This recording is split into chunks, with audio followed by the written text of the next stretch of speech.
বেশিরভাগ দিনই আমি বাজার থেকে মাছ কেটে আনি, কিন্তু এটা পমফ্রেট মাছ, তাই জন্যে আমি মাছগুলোকে না কেটে এনে নিজেই একটা ছোট্ট কাঁচি দিয়ে মাছগুলোকে কিন্তু সব কেটে ফেললাম। আর খুব ভালোভাবেই কাটা হলো মাছগুলোকে ভালো করে ধুয়ে নিয়ে তারপরেই আমি কড়াইতে তেল দিয়ে দিলাম, দিয়ে মাছগুলোতে ভালো করে নুন হলুদ মাখিয়ে দিয়ে তারপরে মাছগুলো ভাজা করতে শুরু করে দিলাম। কারণ মাছগুলো তো আগে ভালো করে না ভেজে নিলে তো মাছ রান্না করা যাবে না। তারপরে মাছ ভাজা যেই শেষ হয়ে গেল, তখন কড়াইতে আরেকটু বেশি করে তেল দিয়ে দিলাম। তেল দিয়ে তার মধ্যে দিয়ে দিলাম তেজপাতা ফোড়ন আর দিয়ে দিলাম কালো জিরে দিয়ে এবার এর মধ্যে মশলা বলতে আমি এখানে দিয়ে দেব যেই মশলাগুলো আমি বেটে রেখেছি, বা তোমরা যেই মশলাগুলো দিয়ে সবসময় রান্না করো, আমি কিন্তু সেই মশলাগুলোই দিয়েছি, এক্সট্রা কিচ্ছু দিইনি।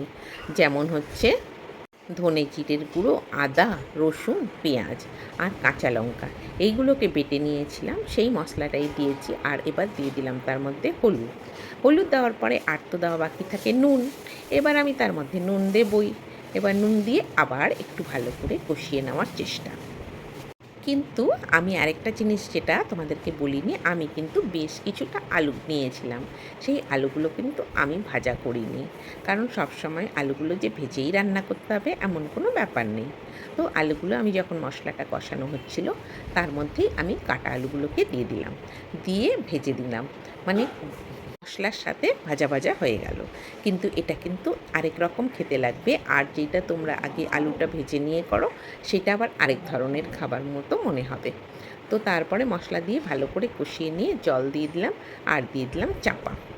আজকে দিনটা কিন্তু ভারী সুন্দর, বেশ কিছুটা বৃষ্টি হয়ে গেল এক ফসলা, দারুণ সুন্দর আকাশে রোদ উঠেছে। ও বৃষ্টির পরে আবার আকাশে সুন্দর রোদ উঠে গেল। আমারও মশলাটা কষানো হয়ে গেল, এইবার দিয়ে দেবো তার মধ্যে জল। যেহেতু আমি আলুগুলো পরে দিয়েছিলাম, তো আলুগুলোকে সেদ্ধ হতে তো একটু সময় লাগবেই, তাই জন্য এবার মাছগুলোকে সবের মধ্যে দিয়ে বেশ কিছুক্ষণ চাপা দিয়ে রাখতে হবে।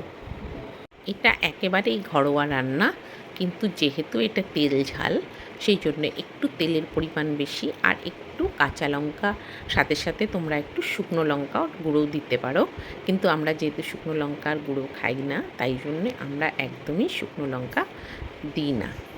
তারপরে এই যে এবার চাপা দিয়ে দিলাম, আর তৈরি হয়ে গেল আমার পমফ্রেট মাছের তেল ঝাল। আমি এবার দিয়ে দিলাম কিছুটা গরম মশলা, দিয়ে কিছুক্ষণ আমি চাপা দিয়ে রাখলাম, আর দারুণ খেতে হয়েছে। তোমরা এরকমভাবে বানাতে পারো, নিজেরাও খেতে পারো, আর সবাইকে পরিবেশন করে খাওয়াতে পারো। আর ডেকোরেশনের জন্য ওপর দিয়ে একটু ধনেপাতার কুচি ছড়িয়ে দিতে পারো, দেখতে দারুণ সুন্দর হবে, খেতেও দারুণ সুন্দর হবে।